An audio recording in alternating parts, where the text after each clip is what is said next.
اللہ تعالیٰ نے فرمایا ان الدین عند اللہ الاسلام، تمہارے لیے جو دین منتخب کیا اس کا نام اسلام ہے، کوئی فرقہ نہیں۔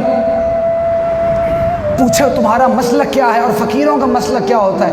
بابا جی سے کسی نے پوچھا آپ کا مسلک کیا ہے، فرمایا اوے کل عشق محمدن مذہبی، آپ صلی اللہ علیہ وسلم سے عشق میرا مذہب ہے، وحبہ ملتی وطاعتہ منزلی۔ یاد رکھیں میرے شیخ فرماتے ہیں اتحاد بین المسلمین وقت کی اہم پکار ہے، اے مسلمان اے میری جان، اتحاد وقت کی اہم ترین پکار ہے۔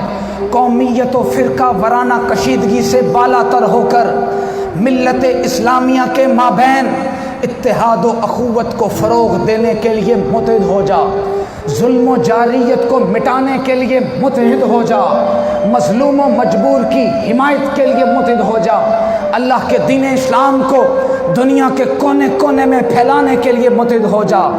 یہ اختلافات بھی کوئی اختلافات ہیں، ان سب کو بالائے طاق رکھ کر اللہ کے برکت والے نام پر اللہ کے دین اسلام کو سر بلند کرنے کے لیے متحد ہو جا، اور ضرور ہو جا، ہر قیمت پہ ہو جا، جس طرح ہو سکے ہو جا۔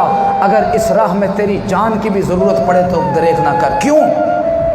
فرقے ہمارے بنائے ہوئے ہیں، پیٹ پوجا کے لیے بنائے ہیں، حکم نہیں ہے۔ قرآن میں کیا حکم ہے سنو، فرمایا وَاعْتَصِمُوا بِحَبْلِ اللَّهِ جَمِيعًا وَلَا تَفَرَّقُوا، اللہ کی رسی کو مضبوطی سے پکڑو اور فرقوں میں مت بٹو۔